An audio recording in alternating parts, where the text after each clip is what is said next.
Assalamualaikum warahmatullahi wabarakatuh. Oke, saya perkenalkan, saya Rosli bin Awang, Ketua Eksekutif RNZ Al-Gawud. Jadi saya telah berkhidmat di dalam Angkatan Tentera selama 21 tahun. Oke, tapi saya dalam bidang saya dalam ATM ni adalah sebagai pramusaji ataupun tukang masak lah. Oke, selama 21 tahun. Jadi pertama sekali setelah rekrut saya tahun 1996. Lepas saya 96, saya ditugaskan di Sabah. Di Sabah Tujuh Melayu. Lepas sampai tahun 99. Selepas tahun 99 saya ditugaskan di 11 RJK. 11 RJK. Selepas 11 RJK tahun 2000 saya dipostingkan di Istana Negara. Istana Negara dan di rumah PM lah, Perdana Menteri masa itu Tun Mahathir menjadi Perdana Menteri. Di situ saya berkhidmat selama dalam 2 tahun lah di Putrajaya. Jadi saya pun dah terlibat dengan bisnes, jadi mungkin dan tidak ada live lah. Jadi saya pun posting balik ke 21 Komando. Lepas 21 Komando saya pun posting ke 11 RJK sampailah saya pencen lah tahun 2017. Jadi saya sebenarnya berkecimpung dalam bisnes ni sebenarnya di dalam perkhidmatan lagi. Tahun 2000 saya dah daftar SSM untuk nak ni lah dalam tahun ni lah. Jadi di samping itu saya pun ada catering sikit-sikit, catering. Jadi di situlah saya menapak, pertama tu saya menapak untuk nak kembangkan bisnes walaupun dalam perkhidmatan. Jadi saya kena pergi satu exhibition, pergi pameran Garut di situ, secara tak langsung saya pun kenal lah. Ini buat bisnes ini buat bisnes ini. Jadi sekarang ni saya buat masa sekarang ni lah, yang tahun 2001 ni saya pun ada banyak bisnes juga lah. Yang terbaru saya dapat kios dekat Pringgit, Tesco Pringgit. Agro Bazaar tu saya punya 6 Agro Bazaar. Jadi gerai nombor 1 tu produk Garu, gerai nombor 2 tu vape, gerai nombor 3 tu frozen. Jadi saya pun ada buat memproses frozen tu, proses ayam kampung. Saya pun ada pelihara ayam keternakan ayam kampung kacuk tu 10,000 ekor. Ni dah pernah pergi tengok? Belum lagi? Belum. Saya pun ada di Bukit Rambai tu ada 10,000 ekor. 15 hari bulan ni dah start nak jual. Dia jual banyak kategori lah, 3 kategori, jual hidup, frozen dan perap. Jadi dalam ini yang pertama sekali tahun 2000 ni saya garu ni lah. Garu dengan RNZ Catering tu saya punya lah. Jadi saya duduk di sini lah, mencari kayu, pergi masuk hutan mencari kayu, menanam, pergi exhibition, buat produk. Ini produk semua saya buat sendiri. Lepas habis tahun 2017 tu saya belajar lagi. Belum ni lagi lah, saya nak ambil ijazah kedoktoran. Jadi saya pun belajar macam mana saya nak buat produk pokok lah. Yang sekarang ni pokok tissue culture. Saya pun ada makmal tissue culture.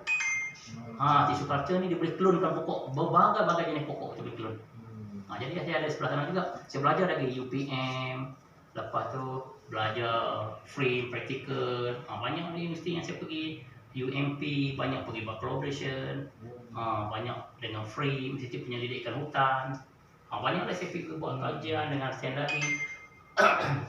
Tahun 2010 saya orang pertama yang buat collaboration dengan Sendari buat tissue culture ni. Klonkan spesies tissue culture. Saya tahun 2010 saya adalah orang yang pertama buat. Walaupun saya masih beriman.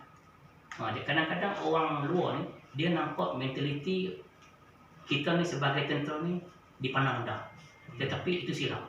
Sebenarnya itu pribadi kita sendiri yang buat orang pandang rendah sebab apa? Itu pribadi kita sendiri lah. Sebenarnya kalau kita dalam ni kan, walaupun berdatuk pencen ataupun dalam perkhidmatan, sebenarnya orang-orang pandang tinggi kepada kita, hebat kita ni. Tetapi kita individunya sendiri yang terlibat benda-benda yang pelik-pelik ni kan, itu yang orang-orang pandang rendah. Jadi saya banyak yang bekerja di bawah company saya ni. Boleh tengok profil kami. Penasihat saya siapa? Datuk. Duduk bawah saya ni, company saya 2 orang Datuk. 2 orang Datuk penasihat. Dengan CEO saya tak kejap lagi sampai. Dia organize semua ni, saya tak beritahu lah. Ada sekejap lagi sampai. Dia yang organize Tesco. Saya tak nak ambil tahu. Jadi pekerja tidak ada, hadir tak hadir, saya tak ambil tahu. Dia ganti tetap Tesco tu kalau sebulan full, sebulan tak cuti. Dia cuma ganti tukar wang sajalah. Jadi walaupun kita contoh dia kita makan satu kios tu RM10 pun dah cukup. Jadi saya ambil satu kios tu tak banyak. Satu kios tu saya ambil RM10 sehari. Untuk duit poket saya lah. Jadi duit harian belanja. Jadi RM10 kalau 6 kedai. Santan lagi, anak pak supply saya muda. Santan tidak buat juga. Gerai roti Arab kari kambing pas nak. Pernah nampak depan balai polis tu? Balai polis Semudang. Depan balai polis Semudang. Gerai nombor 17. Gerai roti Arab kari kambing tu saya punya. Saya bagi anak juga buat. Jadi banyaklah kita ni, sebelum kita nak menapok ni kita kena fikir betul-betul. Betulkah aku boleh buat? Di dalam bisnes ni kita ni, semua ataupun bisnes ataupun nak hidup ni, 2 perkara kita kena ingat betul-betul. Yang pertama, emosi. Emosi ni 80%. Ilmu hanya 20% saja. Kalau emosi kita ni kontrol keseluruhan, kita emosi dia banyak-banyak emosi. Emosi baik dan emosi jahat. Emosi ini. Kalau emosi jahat kacau jiwa kita, tak boleh ni aku datang, tak boleh datang sini ni. Padahal kita dapat arahan suruh datang interview contoh dia, tetapi emosi kita kontrol yang tak bagus, jadi kita nak datang sini, tak boleh lah, kalau masa yang rugi masa, buat apa pergi sana ni. Jadi emosi kita yang kontrol. Jadi kalau emosi kita bagus, kita datang sini dapat ilmu lah. Cara tak langsung emosi itu dia boleh kontrol ilmu, betul. Itu ya, pengalaman saya nak cerita pengalaman saya lah. Jadi pernah saya juga dalam selepas pension saya pun buat, saya dilantik Ketua Jabatan Kanan Malindo Malaysia Business Culture Center ASEAN, pergi buat event di Indonesia, India, China. Saya pergi sewa charter sebiji flight, bawa usahawan. Boleh korang buat. Tapi saya beranikan diri, saya cuba buat. Jadi orang dah bagi kepercayaan, cepat bawa 180 orang sekali dengan Profesor Dr. Mohaya pergi. Pergi usahawan, pergi Indonesia, pasarkan produk. Sebenarnya dalam bisnes kita tak takut. Kita kena beranikan diri saja. Kekuatan, beranikan diri, boleh pergi. Kalau saya takut, mudah dalam PKP baru ni down, bila banyak bisnes yang tutup, kan? Tapi saya teruskan. Bila tak boleh A, saya pergi ke B. Projek pertanian, makanan. Projek pertanian, makanan, walaupun PKP macam 4 tahun, tetap orang nak makan. Jadi kita boleh pergi ke sektor lain. Jadi kita macam-macam kita boleh olahkan kita punya ni kan. Jadi itulah kita nak ni lah, saya bagi orang kata apa, secara ringkas sikit saya punya ni lah. Okey. Dulu masa berkhidmat dulu, macam mana boleh datang minat nak berniaga? Saya berminat untuk berniaga sebenarnya di dalam perkhidmatan lagi. Saya dah terlibat bisnes di sana, berkawan orang yang terlibat perniagaan ni, usahawan ni lah. Jadi di situ bila saya tengok, bukan nak kata gaji kita tak cukup, gaji kita ni hanya cukup makan, betul tak? Jadi kita pun ada pengalaman banyak sebab kita datang daripada orang yang susah. Bapak menuai getah. Jadi saya nak cuba nak bantu keluarga saya ni, saya nak pecah daripada pompong kemiskinan. Saya pun terlibat dalam satu bisnes. Sebab bisnes yang saya minat ni, gaharu ni contohnya ni, tidak ada orang buat. Tahun 1999, 2000 ke atas tu, saya adalah yang terawal lah. Jadi di situ kita boleh pecahkan kita punya perniagaan di situ pula kan. Di situ yang saya terus berminat. Lepas tu secara tak langsung pengalaman saya dalam bidang masakan, saya pun pernah dalam tahun 2010 sampai ke 2017 saya ada ranking dalam ATM. Tukang masak nasi biryani. Saya belajar sebulan 25,000 saya bayar. Pergi belajar daripada India datang, saya belajar 25,000. Di situ top lah saya punya ni nasi biryani tongku. Kalau nasi biryani tongku saya punya. Chef komando ada saya. Ada saya punya nasi biryani tongku chef komando saya. Mungkin dalam tengok dalam ujung bulan 12 ni saya ada buka restoran satu. DM Bistro dekat klinik Sungai Udang kan ada Maral, itu saya punya. Banyaklah bidang pecahan perniagaan, tetapi kalau kita contoh dia sekarang ni, kalau saya nak buat seorang tanpa teamwork tak boleh buat, tanpa kumpulan tak boleh. Jadi kita kena kumpulan, kita cari betul-betul kawan yang kumpulan yang baik. Jadi baru kita boleh buat. Kerja sekarang ni bawah Encik punya syarikat dia berapa orang ada? Untuk yang sekarang ni saya ada CEO Datuk, penasihat saya Datuk Rahim Abu. Dia juga pengarah dan pengurus di MBI Malaysia. Jadi dia punya isteri tu Datin Mutahati, dia penasihat kepada Datuk Rahim, dan CEO saya adalah Datuk Rahim Shah. Dan Puan Nazrul tu dia pun CEO juga. Jadi dia yang menguruskan segala ni. Di bawah RNZ company saya terdapat 3 company.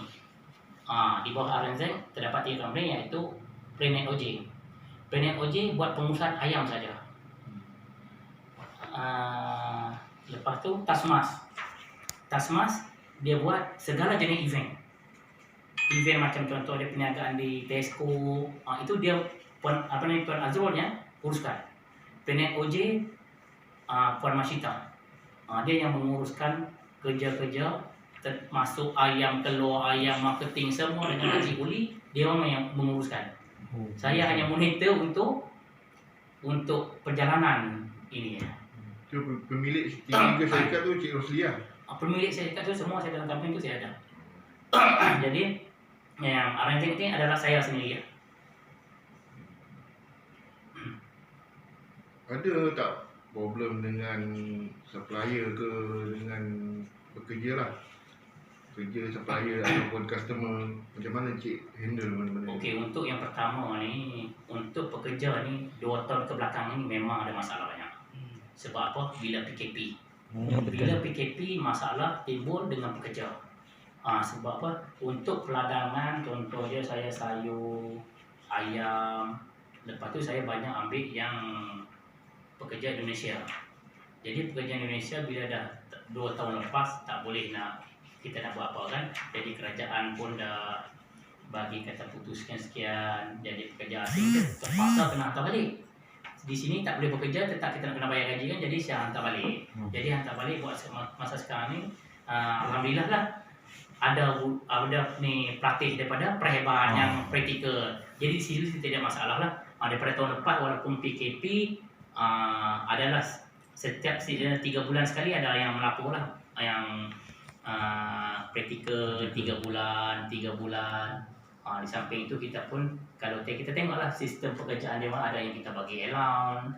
Macam contoh saya bagi, di samping kita bagi allowance tu, kita boleh tunjuk aja macam mana nak buat pembenihan cili, buat pembenihan ayam. Jadi bagi saya supplier ayam ni tidak ada masalah, benih ayam ni, sebab dia luas, sebenarnya luas. Dekat mana-mana kita boleh ambil, cuma kualiti dan grade dia saja. Baru ni pun saya ada contohnya, saya ambil benih ayam kan, unggas, teknologi unggas di Masjid Tanah kan, saya pun ambil. Ada satu company besar ni Malaysia punya di Pulau Pinang pun saya ambil. Saya tengoklah yang mana yang terbaik benih ni, saya akan pilih dan saya tengoklah. Gitu. Untuk pilih benih yang terbaik tu ada khidmat nasihat daripada lain tu? Saya pergi unggas, saya pergi unggas, veteriner, pejabat pertanian. Saya pergi pilih. Saya pergi perbincangan macam mana cara dia punya ni, size. Lepas tu tempoh pembenihan, penetasan tu, itu memang peranan penting. Kalau kita nak buat contoh dia ayam kampung ni, ayam kampung kacuk ni. Jadi contoh dia penetasan ayam tu, kita nak tengok penetasan ayam tu tempoh dia berapa hari. Kalau pengalaman kita nak ni, jangan ambil ayam penetasan ayam ni yang baru 2 hari, 3 hari jangan. Risiko kita tinggi. Risiko kematian tu. Jadi yang saya ambil pun paling-paling kurang 6 hari lah. 6 hari ke 1 minggu lah. Jadi potensi dia nak hidup tu lebih baik lah daripada yang 3 hari, 4 hari ni lah. Daripada makan Ya. Benar gagal tak? Gagal ni semua apa yang kita buat tu gagal, jatuh dan bangun tu itu ada. Tapi buat masalah ni kira alhamdulillah. Contohnya ayam yang pengalaman saya buat ni, dia bukan gagal, tetapi kematian. Kematian tu bila hujan, kematian tu tinggi, meningkat. Dia bukan kata gagal, tapi kita boleh teruskan, boleh survive dan boleh teruskan. Itu lah. Maknanya kalau ada masalah boleh handle. Kita boleh handle lah. Sebab apa? Itu yang sebab apa kita masalah hari ni kita ada team. Tak semua kerja yang saya boleh buat. Kalau kita ada team, contoh dia satu CEO kita ni boleh menjalankan ini bidang account, kita bagi orang handle. Jadi peladangan, contoh dia ayam, saya pun ada yang bagian ayam. Saya dah lantik satu orang supervisor, pesara tentera juga, dia pesara Kopral Zainal. Jadi dia yang jaga, saya tak ambil tahu dia tu. Kematian, pemakanan di situ dia akan handle. Apa masalah? Baru kita masuk meeting dan kita bincang. Itu. Ada antara pekerja yang dinilaikan sebagai pekerja cemerlang. Macam mana Cik hargai dia orang? Untuk pekerja cemerlang ni kita ada bagi macam ada imbuhan lah. Setiap tahun kita ada bagi bonus kepada dia tu. Lepas tu kita ada buat macam satu majlis untuk dia lah, meraihkan ni pun lah. Ada. Okay lah. Kita nak tanya pasal Cik punya etika dalam berniaga ni. Macam mana Cik menjalankan bisnes dengan etika ni? Etika, okey. Saya punya ni yang penting kita disiplin. Disiplin, kita cukup dah. Dengan disiplin satu pun dah cukup. Disiplin merangkumi semua masa, time. Kadang-kadang kita ni bisnes sendiri. Bisnes sendiri, tapi kita macam nak mengharapkan orang. Contoh dia, saya walaupun bisnes sendiri saya tetap datang awal, keluar pagi, balik malam. Walaupun rumah saya berhampiran sini, kadang tengah hari petang saya tak balik. Saya fokuskan kepada bisnes, pergi ke sini, pergi ke sini, kerja-kerja saya. Banyak yang, sebab apa, siapa lagi daripada, selain daripada kita, siapa yang akan bantu? Kalau kita tak managekan sendiri, itu disiplin lah kita. Time, itu paling penting, time.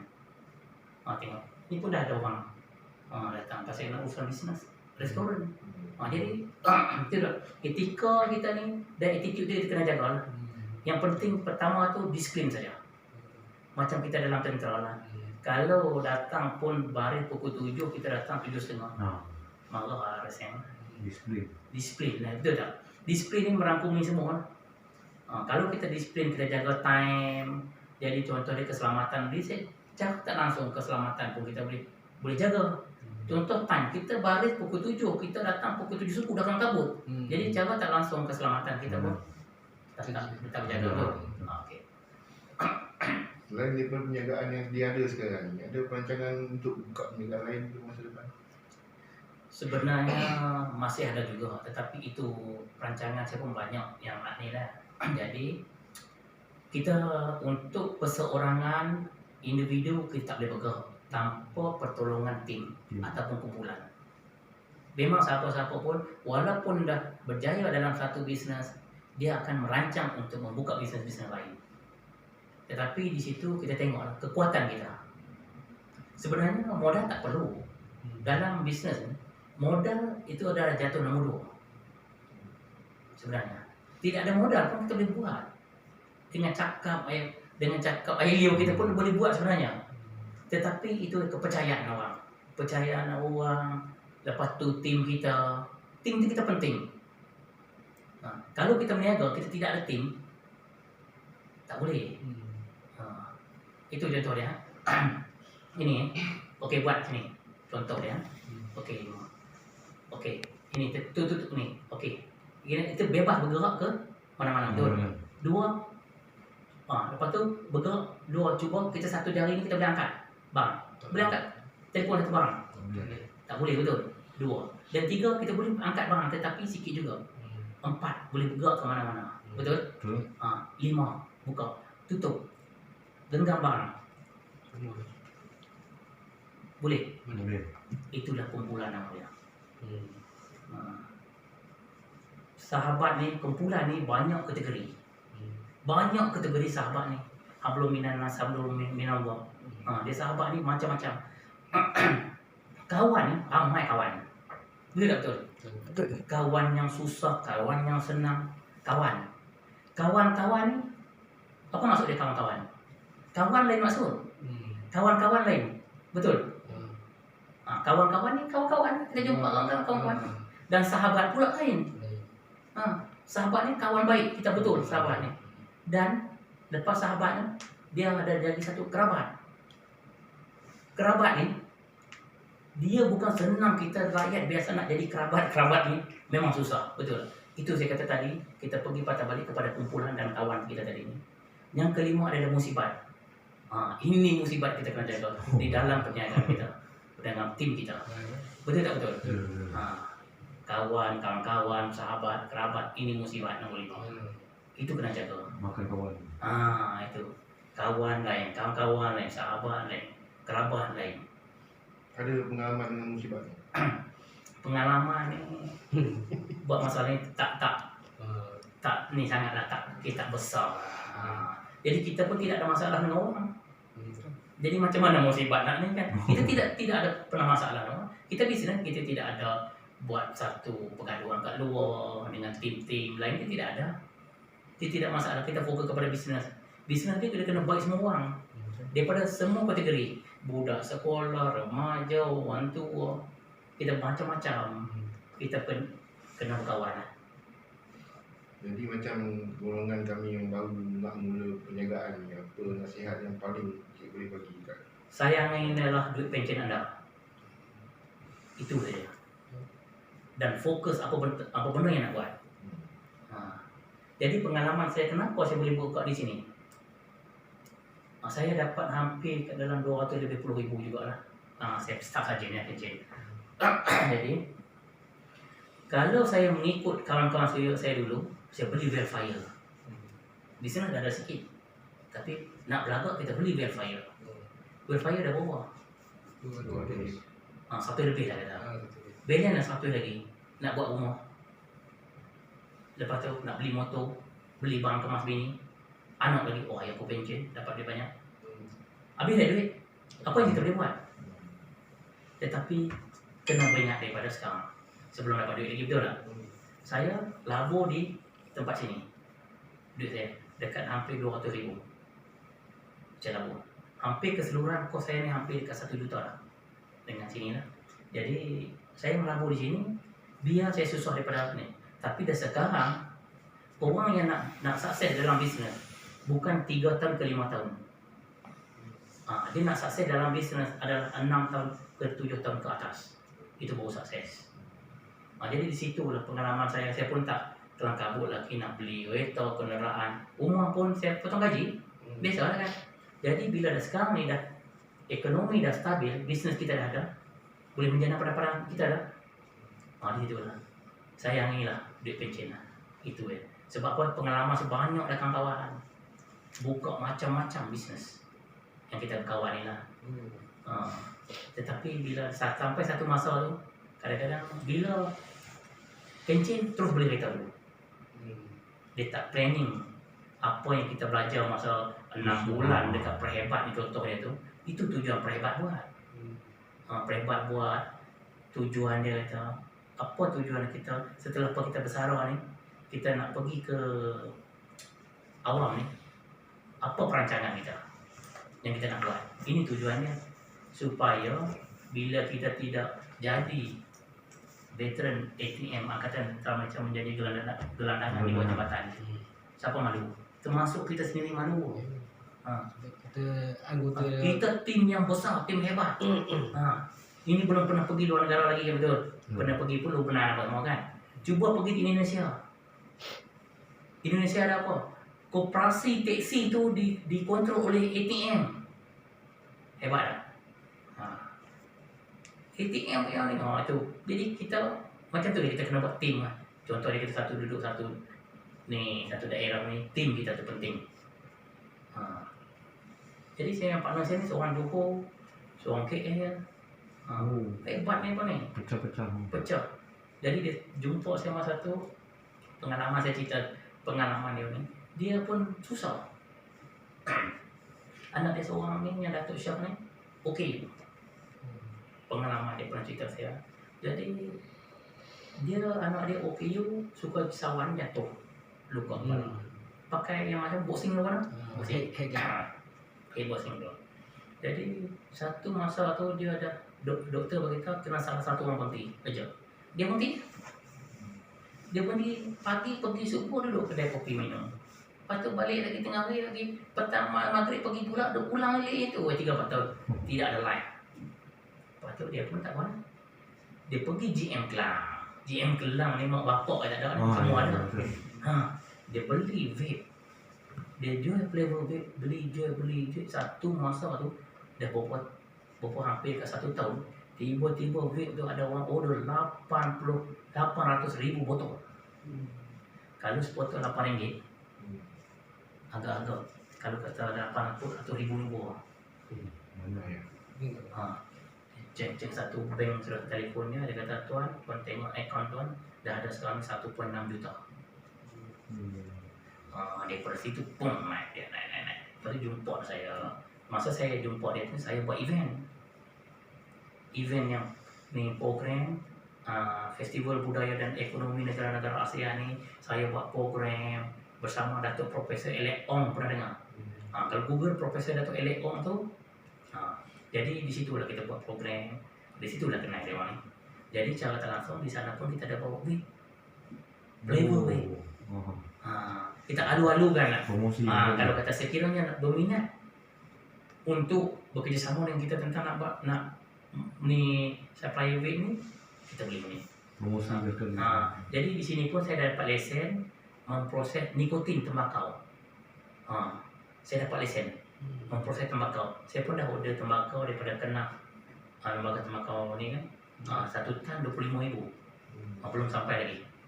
Dia proses dengan 6 bulan baru kita order, baru dia hantar. Nanti tengah proses. Ada nikotin, saya proses buat nikotin juga untuk buat vape lah. Jadi masing-masing dah ada yang company vape pun ada. Yang dapat Tesco tadi, di situ pecah 3 company lah yang buat vape ni semua lah. Jadi terima kasih atas nasihat, penerangan dan pengalaman yang Cik Ros sudah kongsikan dengan tim kami ni. Agaknya benda tu kita boleh guna untuk masa akan datang. InsyaAllah boleh. Tapi sebenarnya kalau kita dah berjaya, orang akan pandang kita. Saya dilantik masa tu Ketua Jabatan Kenalan Melindo NGO. Sekarang ni saya Setiausaha Agung Dunia Melayu Dunia Islam Selangor, Negeri Selangor. Presiden Persatuan Garuh Antarabangsa. Setiausaha Persatuan Pedagang Industri Garuh Malaysia. Setiausaha JPKK Taman. Bila kita dah berjaya macam ni, orang nampak, kita tak perlu mencari orang. Orang akan cari kita. Contoh boleh dapat lagu. InsyaAllah tunggu lah, tak lambat dah ni. Perjalanan mudah. Perjalanan kita itu, kita dah ada. Orang dah bentang, dah kapet kat kita. Cuma kita nak sapu sikit-sikit je, betul lah. Anak pun saya dah bagi bisnes.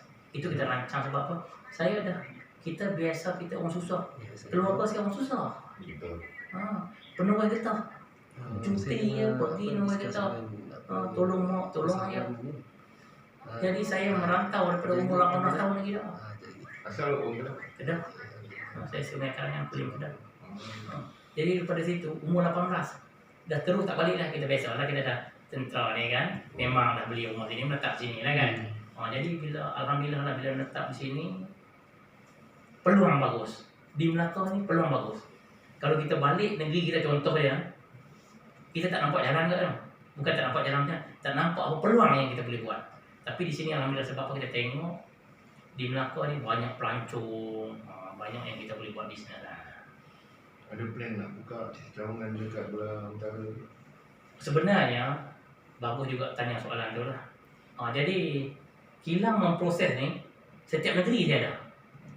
Oh, Setiap negeri dia ada. proses ni. Lalu Negeri mana? Kedah.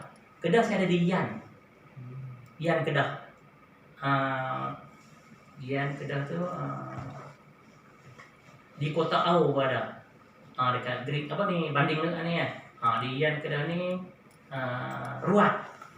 Dekat Ruat tu ada, satu di Kedah. Di Kelantan. Di Terengganu Cendering. Di Sabah di Tawau, Balong Sabah. Dengan di Papa.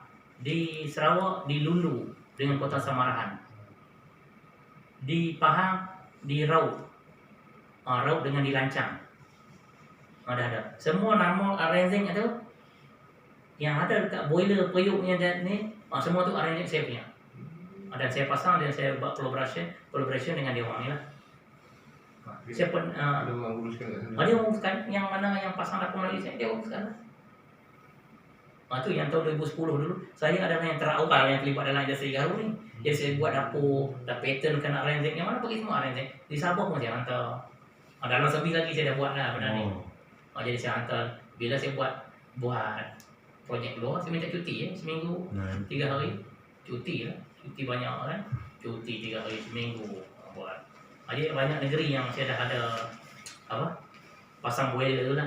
Di Sabah, berkat Ketua Menteri Sabah tu, Tan Sri Hari Saleh, dia ada dalam 12 biji.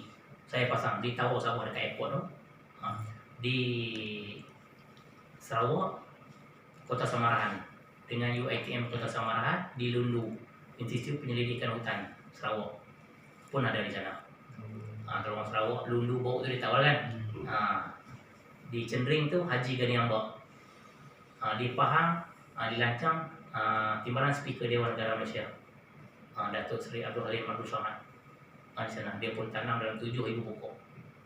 Lepas tu di Raut tu ada lagi Profesor Dr. Alam Syah, tak banyak lah 2 biji. Lagi di Raut tu Dr. Dr. apa saya tak ingat lah. Pun ada juga lah. Semua dah ada lah, kita punya setiap negeri pun dah ada lah. Oh, macam pokok garu Cik Rosli ni bukan supplier sepenuhnya daripada Melaka ni lah ke sana. Ke sana banyak. mana ada lah. Ya. Dah Banyak sendiri. di setiap negeri kan orang tanam. Jadi di Johor pun ada. Di Johor ada 2 tempat. Orang Johor kalau tahu di tempat tu dekat Iskandar Halahab. Dekat Segi Fresh kan ada apa sana? Ada. Itu yang Dekat itu dia bandar. ada satu tempat tu sebelah kilang buat proses santan tu. Dekat bandar. Mana tu kan? Itu dekat Masai tu. Masai, Kota Masai. Kota Masai. Kampung Baru Masai ke tu? Kota Cahaya Baru Masai. Masai, Cahaya Masai. Cahaya Masai tu. Itu Johor tahu. Lepas tu lagi satu Bisap 8. Dekat Skudai kan ada Bisap kan. Bisa. Bisnes di situ ada. ASK Argau tu saya supply 3 tingkat kilang dia. Di Johor. Di Melaka ni adalah 1 tempat, 2 tempat lagi Melaka ni. Negeri Sembilan. Di Negeri Sembilan pun ada perancangan Senama Agro. Perancangan nak pasang dapur lah tentang ni. Sebenarnya saya yang buatkan garu ni, nak jadikan garu sebagai komuniti nombor 3 negara ni, saya yang propose pada Menteri dulu.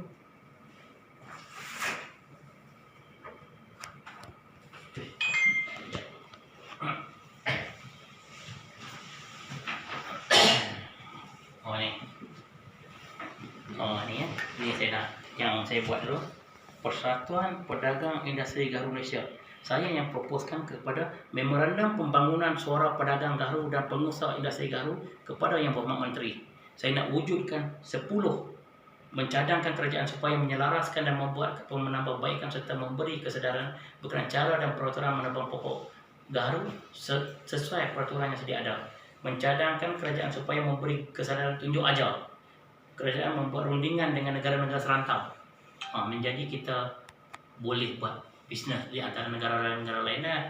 Lepas tu menggunakan platform Matrix untuk mempromosikan Malaysia sebagai pengeluar industri garu menginterah komuniti 3 negara. Nak jadikan garu sebagai komuniti yang 3 negara. Yang pertama kelapa sawit, yang kedua getah, ini yang ketiga garu. Menyarankan supaya mewujudkan peruntukan geran. Dah ada orang dapat dah. 1 geran 500,000. Dah ada orang dapat mana.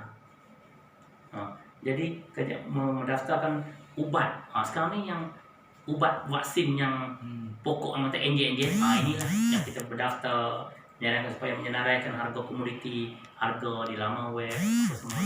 Banyak yang kita ni yang sewa ni masa jadi setiausaha pedagang industri garu dulu. Okay, nak tanya untuk macam tanaman kayu pokok garu, Ya, berapa lama baru dia boleh mendapat hasil. hasil? Sebenarnya garu ni dia tidak tunggu tempoh yang lama sebenarnya. Atas penjagaan kita. Kalau kita tanam pokok tu 10 tahun tanpa baja, tanpa apa pun ada masalah juga betul. Jadi pokok ni kalau kita tanam daripada ketinggian 2 kaki lah.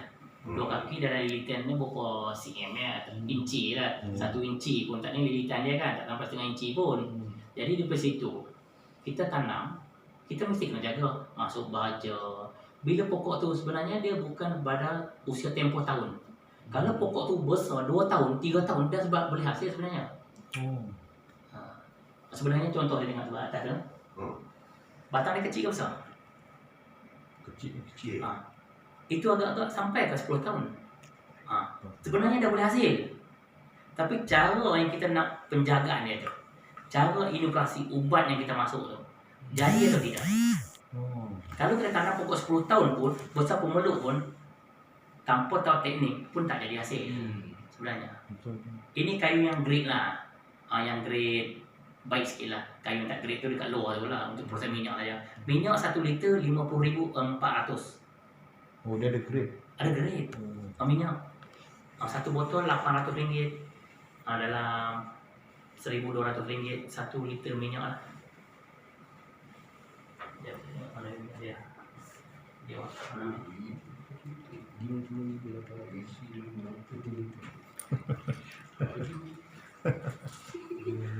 Tak ada minyak malam dah tadi. Minyak tak contoh. Dia ada beza ke yang tak semula jadi dalam hutan dengan yang tanam? Dia sebenarnya kayu yang untuk tanam dengan ni ada beza. Saya ambil ni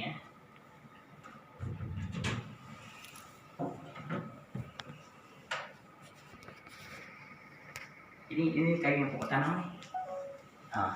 Oh, ni tanam Ini sendiri. pokok tanam, ini kayu belia. Tengok dia punya kualiti. Yang tanam kosong ke? Kosong. Tengok boleh pegang, tengok berbeza dia. Masa duk pergi operasi dulu kan, tengok ada orang rampasan kayu garu, tapi dia tak tahu apa kayu garu ni. Dulu tengok dia orang ambil yang tengah ni, yang rampasan operasi tu kan? Ya. Tapi yang itu yang pokok liar. Yang pokok liar lah, yang pokok tak pokok hutan. Yang dia tebang ambil tengah tu. Yang ini lah. Oh, dia ambil tengah ni lah dia. Ya. Oh, Tegas dia. keras dia. Ni dia punya kulitnya. Yang ni Ni yang tanamnya. Tu yang pokok hutan ni, pokok hutan. Satu tompol tu orang nak beli saya 10,000 tu, dia tak jual lagi lah. Ni. Tak terdesak apa, dia tak jual lah. Kalau terdesak boleh jual lah. Yang ni harga dia. Ya. Grade E. Ambil ni. Itu dia. Tergantung Jadi kan? itu yang grade baik sikit lah. Yang tak grade baik tu dekat luar tu, Yang ni dia. grade baik sikit lah. Tengok kualiti dia tak sama kan. So ni dia keras. Tak. Kita tengok juga. Saya banyak yang saya bagi kadang-kadang ceramah, motivasi macam mana membentuk peribadi usahawan berjaya. Saya bukan cerita tentang macam mana nak jadi usahawan berjaya, tidak. Saya banyak bercerita tentang pengalaman. Betul. Itu pengalaman, orang lebih suka pengalaman. Kalau nak cerita disiplin, orang lain disiplin lagi bagus daripada kita. Betul tak betul? Kalau nak motivasi, orang lain pun lagi bagus. Time okeynya, time pergi awal semua ikut, time ke balik pergi mana, semua ikut. Tetapi kita berkongsi pengalaman. Macam mana kita boleh buat ni? Jadi cara tak langsung time tu kita kena jaga. Berpatah balik ke situ, emosi itu yang penting sebenarnya. Nah, emosi ini yang paling Ada lagi soalan? Okey, kalau ni boleh tutup lah. Mungkin Encik, baik. kakak ini saya tak ada apa lagi kami nak tanya. Okey. So terima kasihlah atas sekali lagi atas pandangan dan nasihat daripada Cik. Ya. Semoga kita orang boleh jadikan panduan dalam pengalaman Cik. Semoga berjaya lah. InsyaAllah. Terima kasih juga kerana Cik Luangkan masa. sudi luangkan masa untuk kita ni lah buat Temu ramah. temu ramah untuk projek kita ni lah, projek IKS siri 4 2021 ni untuk pelajaran lah. Ada yang lain ada Tak ada. apa Okey Cik, terima kasih. Okey. Terima kasih banyak-banyak. Okey. Semoga lebih maju lagi ke depan ya. Boleh. Okey. Okey, terima kasih. Ya. Okay.